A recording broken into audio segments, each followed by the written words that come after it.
Whales and humans on the water. So today we are going to connect with Molly Fraser from the University of Victoria at the Coral Research Lab, where she has spent 10,000 hours on the water, over 400 hours documenting actual whale encounters. So her experience is invaluable, how we as recreational boaters can understand what's going on with whales and minimize the impact we have for their health and safety. So let's get at it.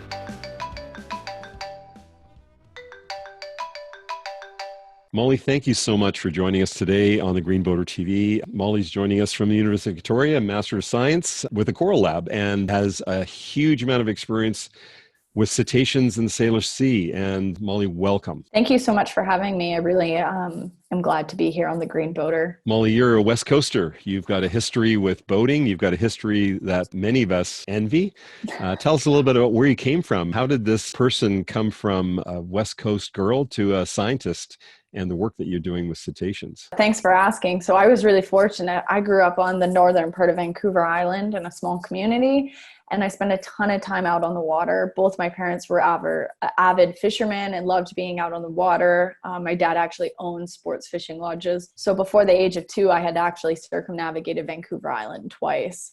So I've spent a ton of time out on the water, which obviously led to my obsession with whales. So I like to blame my parents for that one. Because of them, I've been able to just grow this passion and just really connect with nature, and especially with whales and all marine wildlife essentially on the West Coast. And that has really led me to end up doing my master's looking at cetacean conservation and how we can be better when we're out on the water. And if you run into some cetaceans, any whales or dolphins or porpoises, how you can interact with them and what you can do. So that's where my passion really came from. I spent tons of time out on the water. And what we hope to discover today is just an understanding of not only what you found out in terms of the interactions that recreational boaters have with whales, but also what we can do, practical ways. You know, the interactions are going to continue. But before we get to that, I just want to go back to what you just said, because this is really important for those of us who've been on the water. You talk about your research, and many of us are fortunate maybe to have 1 or 2 whale encounters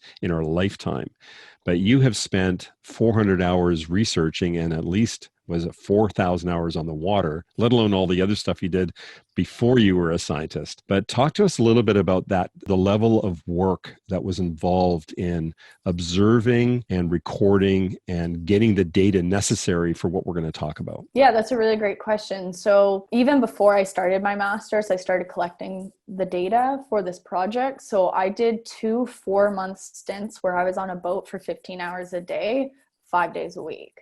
So it ran from June, or it was June, July, and August, and part of September. So those were the time I was out there. So it ended up being an over 400 hours estimated out on the water, with almost 800 interactions with whales, either killer whales or humpback whales in the Salish Sea.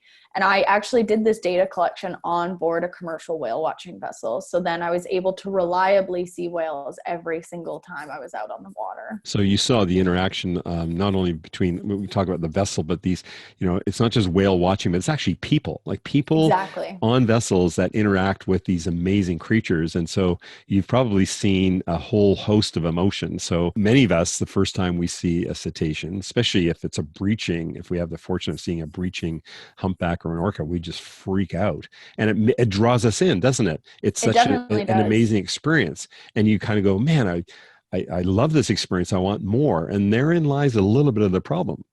Exactly. Like, hey, I'll admit it. I've cried before seeing certain things out on the water, or I've been so excited that I'm jumping up and down. And I've seen all different types of behaviors with people just being watching while on the whale watching boat, because they're all out there to see whales and they're really fascinated. And I think, like you said, it's part of the problem, but it's also part of the benefit of seeing these animals, because it really gets people to connect with them. They really understand the issues and care about what's going on with these animals and conservation threats.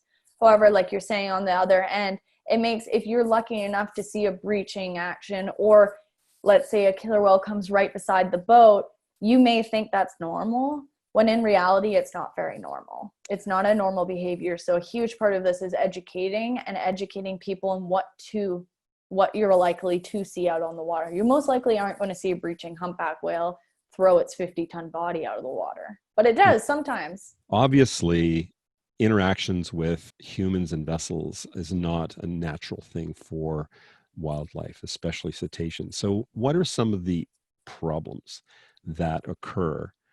Yeah, so there has been some research showing that vessel noise is a huge indicator that can impact cetaceans, in particularly killer whales. There's been a lot of research looking at that. So there's a lot of looking at vessel noise. There's also some research looking at vessel pollutants, so pollutants that are coming from vessels. And then there's also the obvious impact of ship strikes. So if you actually hit a whale and that physical impact. There's also studies looking at behavioral changes of whales and how they change their behaviors when vessels are present. So, what are some of the other sort of like tips that maybe a boater, as you come in contact? So we'll talk about the regulatory things in a bit, but just practically, what can a boater do that would reduce the stress on these animals during interactions? Yeah, I think a really big thing, like you're saying, is turn off your depth sounders. But another thing is reduce your speed. If you see a whale, slow down, because a lot of the times you won't know which directions they're going to move. Especially with humpback whales, they show very erratic behaviors and they change directions a lot while they're feeding. So really slowing down. And another thing is giving them space. So give them a far distance, to the point where you're probably not going to get a great photo on your iPhone when you're out on your boat, but giving them this space, really realizing what they're doing out on the water, and also just turning your engine off. If they come in close and they've changed directions and you mistakenly didn't realize they were going to show up right beside you, turn your engine off and just let them pass. Don't follow them, just give them their space to continue on their way. And if you do want to view them, make sure you are following those marine mammal distance regulations.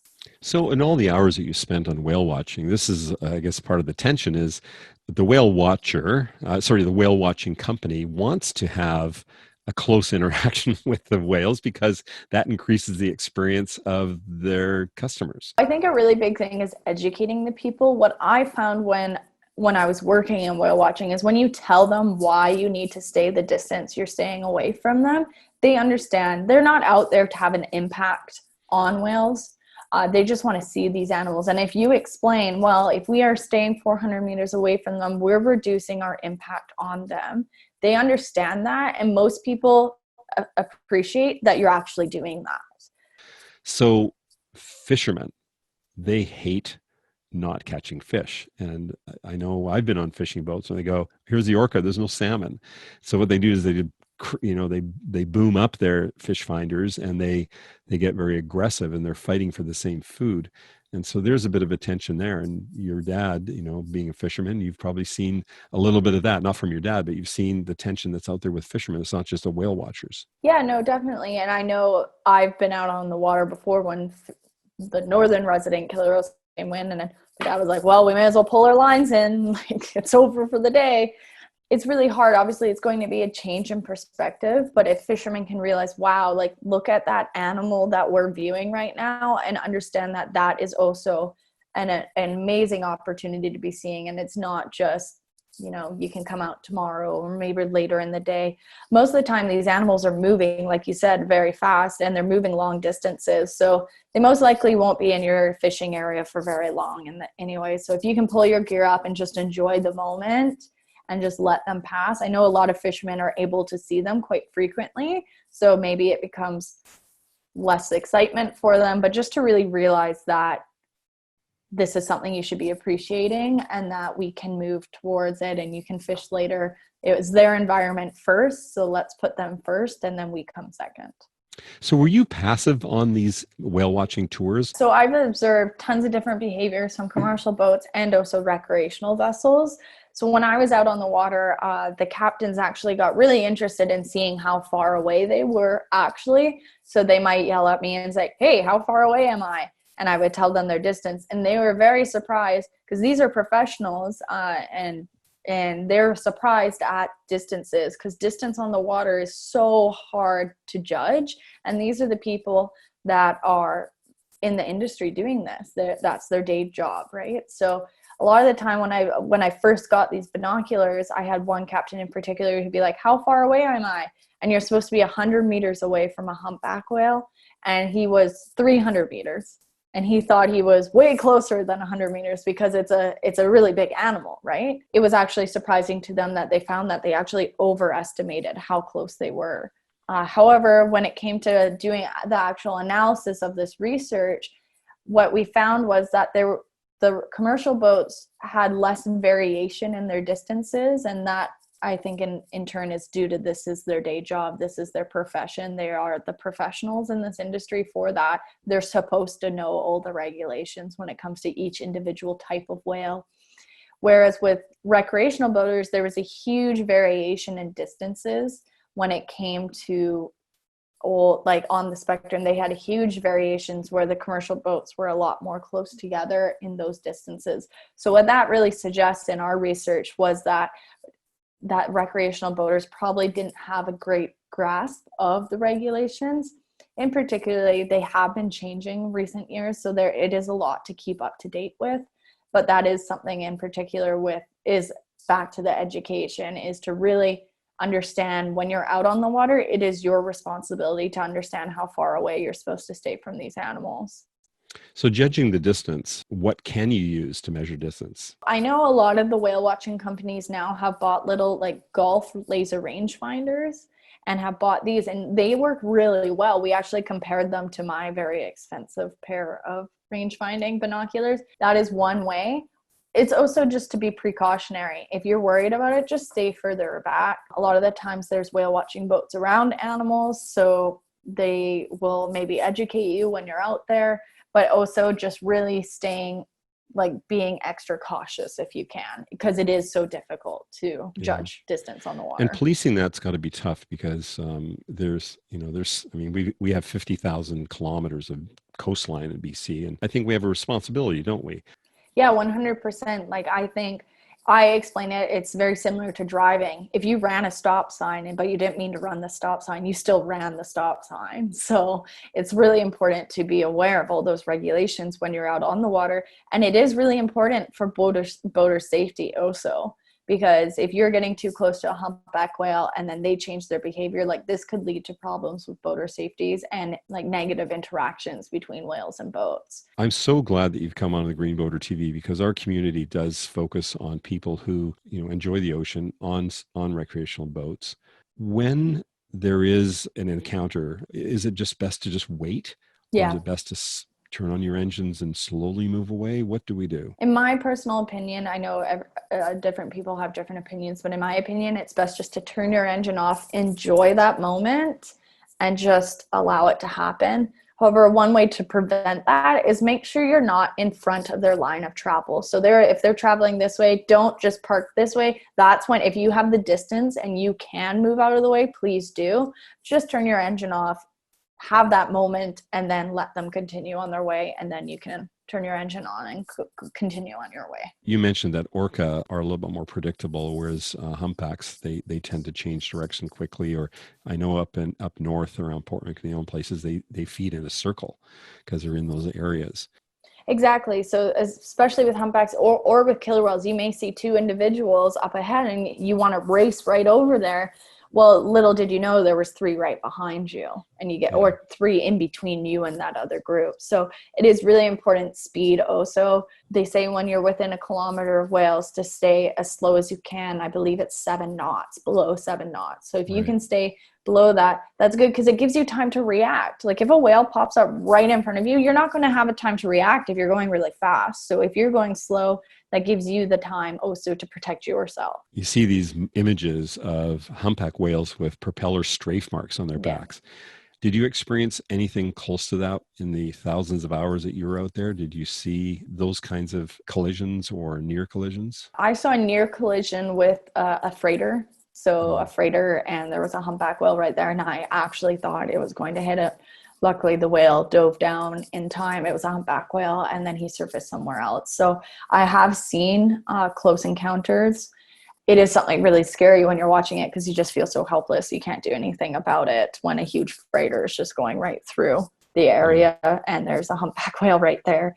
I have seen that being out on the water. I've never experienced being on a vessel that has hit a whale. I've had humpback whales though come up to the boat and stay underneath the boat for 45 minutes, and we were just like, all right, this boat can't move. It was quite exciting, but that's very, very rare. Help me understand if this is true, that the sonar that humpbacks have and use is quite different than orca. They don't have as much, quote, visibility directly above them. That's why they have more of a chance of a collision or getting too close to a boat. Yeah, 100%. I think researchers are still looking into humpback whales and how they're navigating. And that wasn't my expertise, but they definitely use different ways of communicating, different navigational ways than killer whales do, where killer whales use that echolocation. But there has been killer whales that have been struck. And dolphins too. So I don't think people should say, oh, with dolphins and killer whales, like you're less likely to hit them. That's not true. Yes, you may be a little less likely to hit them, but you're still in that risk zone. So the data that you collected in all this research was to work towards your thesis, which I understand you just defended. So congratulations. Thank you.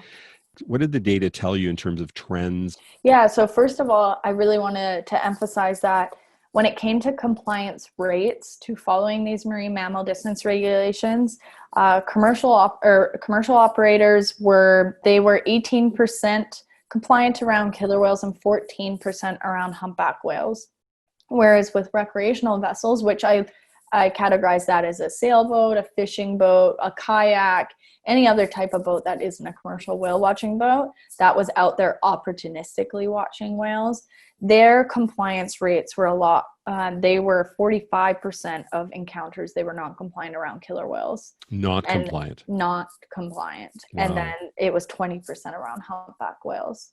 So this leads back to that great variation in recreational vessels, education and knowledge, one being out on the water. It is really important to emphasize this education. I think that was one of our huge management recommendations. Part of my master's thesis was actually published in Marine Policy, which is a journal that looks at just all different types of policy for the marine environment. So this is one of our main recommendations, is education and more enforcement out on the water. We were able to identify particularly areas where higher non-compliance occurs. So we hope that this can help enforcement vessels when they're out on the water, they can target these areas. The Salish Sea is unique in that it straddles another country. That's another issue, isn't it? Their rules are a little bit different. Exactly. So I was lucky because I was on a commercial whale watching boat. I was constantly in and out of Canadian waters. So my data is in American waters and in Canadian waters. That is one of the reasons why the Salish Sea, like you said, is so unique, because it's this transboundary waterway. However, the marine mammal distance regulations are actually slightly different. So one of our main management recommendations, yes, was the education and more on-water enforcement, but also harmonization of these regulations and how we can, in Canadian and American waters in the Salish Sea, have the same regulations, so it makes it easier for boaters to understand. So I want to get personal. So my daughter was the one who inspired me to revisit some of my practices and actually inspired me to start the Green Boater movement. So with your father, who's been on the ocean as a fisherman, what does he think of your work? My daddy, he's so proud. He's so excited that I have a career working in the marine environment. He says I have salt water in my veins. So that it was going to happen. He's not surprised. He's very happy. He's not surprised when I told him what the results were, because he says, I wasn't sure of the regulations. I didn't really know them either, because they're always constantly changing, and they are different in different areas around the island too. He thinks it's really important to have better education because he's been out on the water and has seen so many whales, but he's just really proud that I'm doing something with the marine environment and trying to conserve animals that I care about and grew up around. So have you taught him anything that he doesn't know?